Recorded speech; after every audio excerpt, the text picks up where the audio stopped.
설렘은 사라졌지만 느낌은 더 깊어졌다. 이게 바로 남자의 느낌이다. 이 느낌이 조금이라도 와닿았다면 구독과 좋아요는 선택이 아니라 약속입니다. 이야기 시작됩니다. 세상에.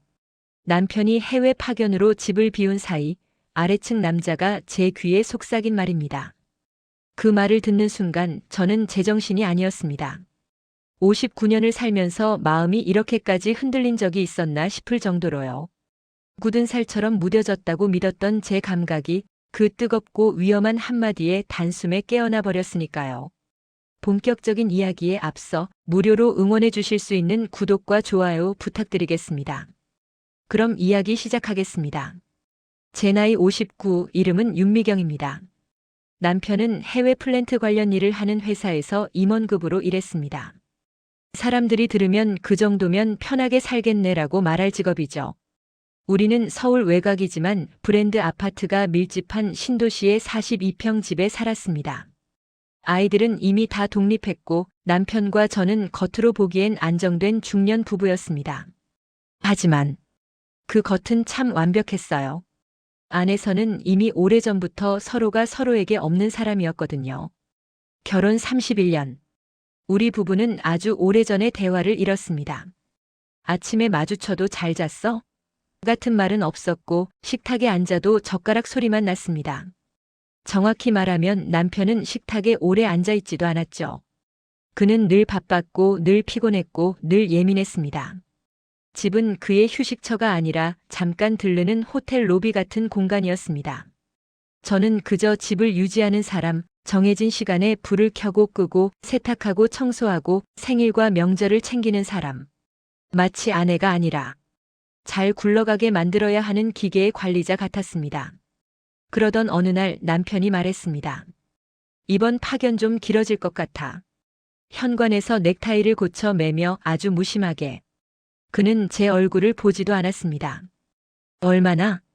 제가 묻자 남편은 마치 보고서를 읽듯 말했어요. 3달은 기본이고 상황 봐서 더 늘 수도 있어. 저는 처음엔 이상하게도 안도했습니다. 드디어 숨을 쉬겠구나.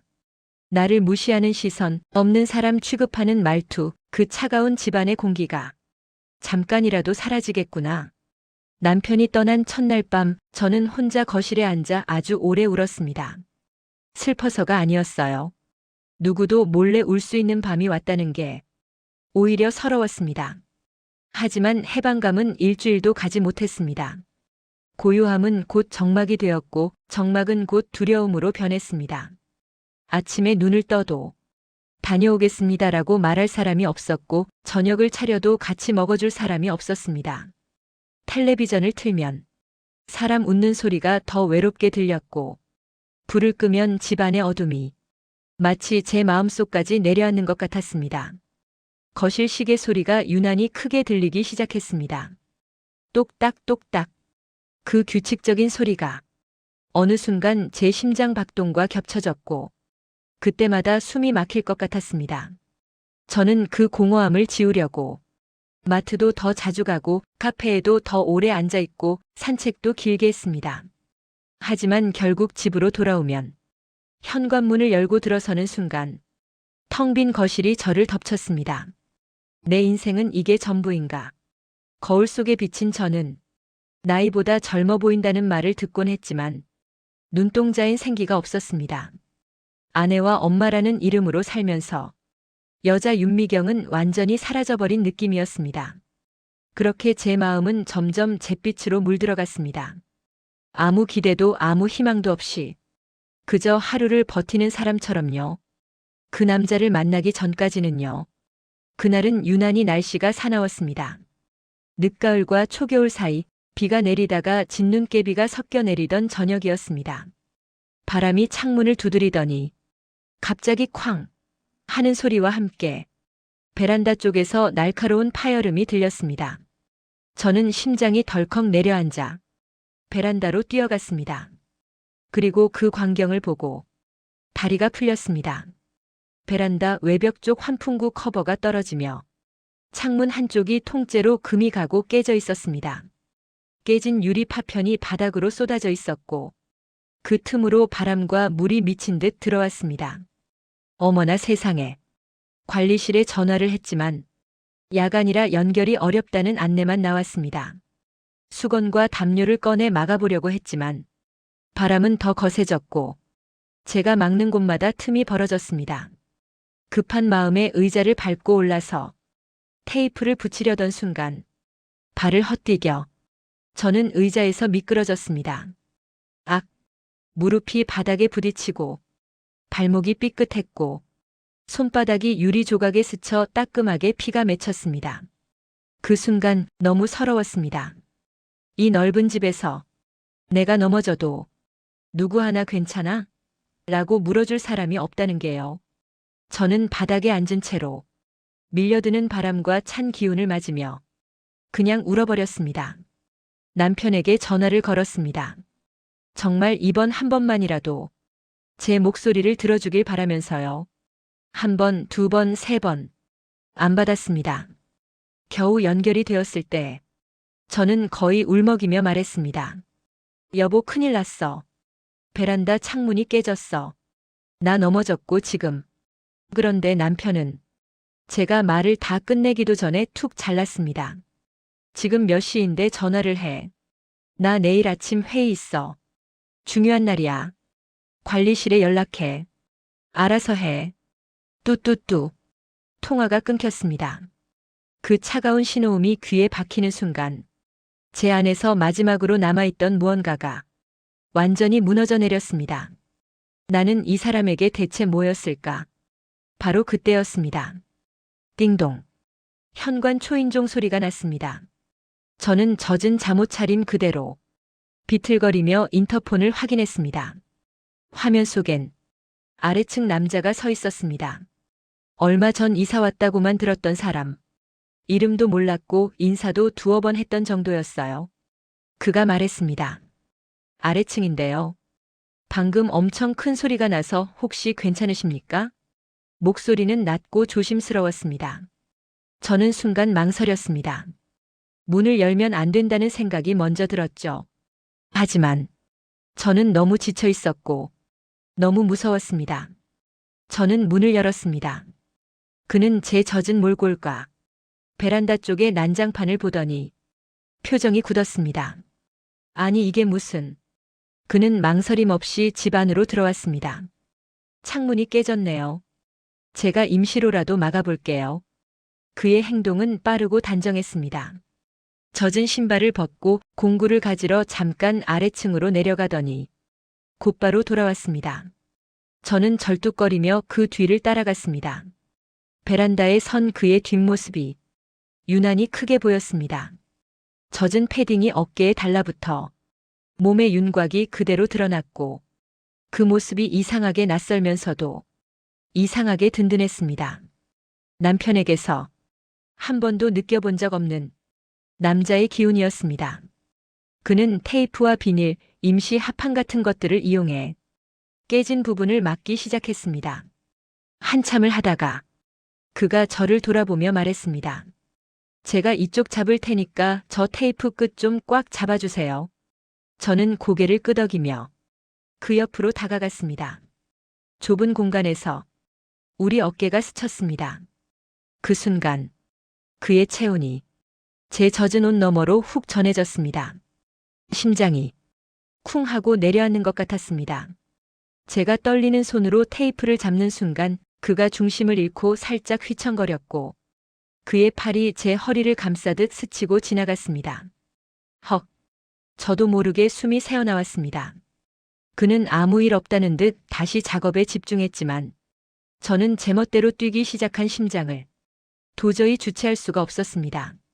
폭풍처럼 사나운 밤, 낯선 남자와 단둘이 있다는 사실이 너무 비현실적으로 느껴졌습니다. 작업을 마친 그는 깊게 숨을 내쉬며 말했습니다. 임시로 막아두긴 했는데요. 내일 아침에 꼭 업체 불러서 교체하셔야 합니다. 그 순간 너무 가까운 거리에서 그의 얼굴을 마주하게 됐습니다. 젖은 머리카락, 진심으로 걱정하는 눈빛, 무언가 말을 삼키는 듯한 입술. 저도 모르게 마른 침을 꿀꺽 삼켰습니다. 정말 고맙습니다. 제가 겨우 말하자 그는 희미하게 웃었습니다. 그런데 그 웃음 끝에 어딘지 모르게 깊은 슬픔이 드리워져 있었습니다. 그는 멋쩍게 자신의 젖은 옷을 내려다보며 말했습니다. 그럼 저는 이만. 그가 돌아서려는 순간 저도 모르게 그의 팔을 붙잡았습니다. 제 행동에 저 자신도 놀랐습니다. 이러면 안 된다는 이성이 머릿속에서 경고음을 울렸지만 이대로 그를 보내면 정말 다시는 누군가와 대화할 기회가 없을 것 같았습니다. 잠깐만요. 비에 다 젖으셨는데 그냥 가시면 어떡해요? 따뜻한 차라도 한잔하고 가세요. 수건도 드릴게요. 제 목소리는 제가 들어도 절박하게 떨리고 있었습니다. 그는 잠시 망설였습니다. 그리고 천천히 고개를 끄덕였습니다. 그럼 잠깐만 실례하겠습니다. 그날 밤 그는 잠깐만 있다 가겠다고 했지만 차 한 잔이 두 잔이 되고 두 잔이 세 잔이 되는 동안 시간은 어느새 의미를 잃어버렸습니다. 그의 이름은 한재훈이었습니다. 나이는 저보다 3살 아래 56이라고 했습니다. 혼자 계신 지 오래되셨어요? 그의 질문에 저는 잠시 망설이다가 말했습니다. 혼자 산 건 아니에요. 혼자인 기분으로 산 지가 오래됐죠. 그는 고개를 끄덕였습니다. 마치 그 말의 무게를 정확히 아는 사람처럼요. 그는 몇 년 전 아내를 병으로 떠나보냈고 그 이후로는 사람을 만나는 게 두려워졌다고 했습니다. 말은 담담했지만 그 눈빛엔 오래된 상처가 그대로 남아 있었습니다. 그날 밤 우리는 서로의 외로움을 굳이 더 설명하지 않아도 이해하고 있었습니다. 그가 돌아간 뒤 집안은 다시 조용해졌지만 이상하게도 그 고요함이 이전처럼 무섭지 않았습니다. 그날 이후 저는 계속 그 남자가 생각났습니다. 아침에 눈을 뜨면 어제 나눴던 말들이 떠올랐고 밤이 되면 그의 낮은 목소리가 귓가에 맴돌았습니다. 미쳤어, 윤미경. 정신 차려. 저는 하루에도 수십 번 스스로를 다그쳤습니다. 하지만 마음은 말처럼 쉽게 접히지 않았습니다. 일주일쯤 지났을 무렵 창밖에 또다시 비가 내리던 밤이었습니다. 괜히 그날 밤이 떠올랐고 저도 모르게 남편이 아끼던 와인을 꺼냈습니다. 그리고 핸드폰을 들었습니다. 그의 번호는 이미 저장돼 있었습니다. 지난번 일 아직 제대로 감사도 못 드린 것 같아서요. 문자를 보내고 나서 심장이 내려앉았습니다. 왜 보냈지 지금이라도 취소할까? 그런데 1분도 채 되지 않아 답장이 왔습니다. 저도 연락드리고 싶었습니다. 그날 밤 그는 다시 제 집에 왔습니다. 이번엔 우연도 사고도 아니었습니다. 서로가 서로를 선택해서 만난 밤이었죠. 와인을 마시며 우리는 더 솔직해졌습니다. 사실 그날 이후 계속 생각났어요. 그가 먼저 말했습니다. 이런 감정 느끼는 거 정말 오랜만이라서요. 그의 손이 제 손 위에 올라왔습니다. 이번엔 저는 피하지 않았습니다. 이러면 안 되는 거 알아요. 제가 말하자 그는 조용히 대답했습니다. 알죠. 그런데 이미 마음은 멈추지 않았잖아요. 그가 제 얼굴을 바라보며 나지막이 말했습니다. 딱 오늘만 아무 역할도 내려놓고 그냥 남자와 여자로 있으면 안 될까요? 그 말이 제 마지막 이성을 무너뜨렸습니다. 그의 입술이 제 입술에 닿았을 때 저는 저항하지 않았습니다. 아니, 오히려 그 순간을 기다리고 있었던 것처럼 그의 품으로 더 깊이 파고들었습니다. 그리고는 힘없이 팔을 늘어뜨리며 그가 하는 대로 있었습니다. 응, 응, 저는 등줄기에 전율이 지나가는 것을 느끼고 있었습니다. 재훈은 그녀의 요염한 교태에 흥분하여 내려다보고 있었습니다. 땀에 젖어 아름다운 얼굴 위에 헝클어진 머리를 빗어 올려주며 재훈은 입술 봉사를 하면서 저가 절정을 느꼈다는 것을 알고 새삼 무르익은 저의 처절하도록 애절하였던 성에 대한 집착을 본 것 같은 기분이 들었지만 오히려 그 부분이 재훈 씨를 더욱더 흥분케 만들었습니다. 그리하며 재훈의 손은 허리를 더듬어 올라가 풍만한 두 유방을 아래에서 받쳐 올리듯이 하며 움켜쥐었습니다. 앙! 뒤에서 날개로 감싸듯이 안고 저의 몸을 주무르는 재훈 씨. 이상하게 요염한 구도였습니다. 재훈은 한 손을 저의 포동토동한 허벅지에 두고 안쪽으로 미끄러져 들어왔습니다. 그만해요. 아, 그만. 허벅지 안쪽으로 미끄러진 재훈의 손끝이 해치고 들어올 때 자신의 몸 전체가 열기로 팽창하는 것을 겨우 몸을 가누며 순간적으로 젖가슴 앞으로 양팔을 교차시켜 알몸을 조금이라도 가리려고 했습니다. 팔을 교차시키는 정도로 저의 나신의 매력은 감출 수 있는 것이 아니었습니다. 젖가슴의 윤기를 감추려고 하였지만 그것은 잠시 부끄러움의 상징적인 표현이었습니다. 재훈의 시선이 핥듯이 한 점 더러움도 없는 나신의 전부를 응시하고 있다는 것을 알고 있으면서 묘한 감정을 감출 수가 없었습니다. 재훈의 눈길을 의식하자 가슴이 더 뜨거워졌습니다. 단단해지고 오히려 그 열기로 마비되는 것 같은 이상한 감각이 끌어올랐습니다. 부끄러운 부분을 보여주고 있는데 그것이 오히려 기분이 좋게 만들었습니다. 그날 밤 저는 처음으로 여자로서 숨쉬는 기분을 느꼈습니다. 그 이후의 시간은 꿈처럼 흘러갔습니다. 낮에는 평범한 이웃, 밤이 되면 서로의 유일한 안식처. 우리는 조심스러웠지만 점점 대담해졌습니다. 함께 장을 보고 저녁을 해먹고 소파에 나란히 앉아 영화를 보다 그대로 잠들기도 했습니다. 남편과는 30년 동안 단 한 번도 해본 적 없는 일들이었습니다. 저는 다시 화장을 하기 시작했고 옷장 깊숙이 넣어두었던 밝은색 옷을 꺼냈습니다. 거울 속의 저는 확실히 달라져 있었습니다. 그 변화는 곧 주변의 시선을 끌었습니다. 어느 날 아파트 동대표가 의미심장하게 말했습니다. 요즘 얼굴이 참 좋아 보이시네요. 혼자 계신다더니 좋은 일 있나 봐요? 그 말에 등골이 서늘해졌습니다. 불안함을 느낀 저는 그에게 이 사실을 털어놓았습니다. 그는 잠시 침묵하더니 말했습니다. 미경 씨, 나 사실 하나 말 안 한 게 있어요. 그의 고백은 예상보다 무거웠습니다. 그는 사업 실패로 상당한 빚을 지고 있었고 사채까지 손을 댄 상황이었습니다. 당신이 떠날까봐 말 못했어요. 그가 울먹이자 제 마음은 더 단단해졌습니다. 혼자 짊어질 필요 없어요. 우린 이미 여기까지 왔잖아요. 그때 남편에게서 전화가 왔습니다. 나 다음 주에 귀국해. 예정보다 훨씬 빠른 귀국. 심장이 멎는 줄 알았습니다. 남편이 돌아온 날 그는 이미 모든 걸 알고 있었습니다. 사진, 동선, 기록들.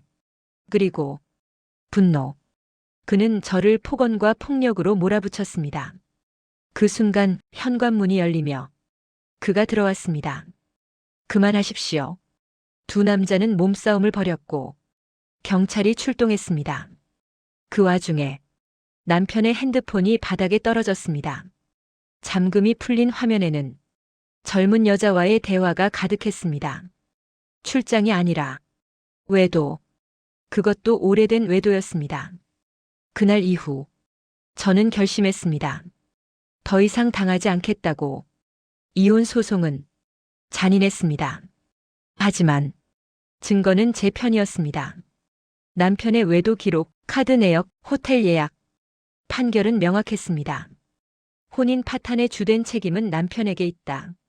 저는 위자료와 재산의 절반을 받았습니다. 그리고 완전히 자유가 되었습니다. 엔딩. 지금 저는 그와 함께 작은 도시에서 살고 있습니다. 화려하지 않지만 매일 웃으며 눈을 뜹니다. 59살에 찾은 제 인생의 진짜 봄. 저는 후회하지 않습니다. 사랑에는 나이가 없으니까요. 이 장면을 보며 어떤 느낌이 드셨나요? 솔직한 마음을 댓글로 남겨주세요.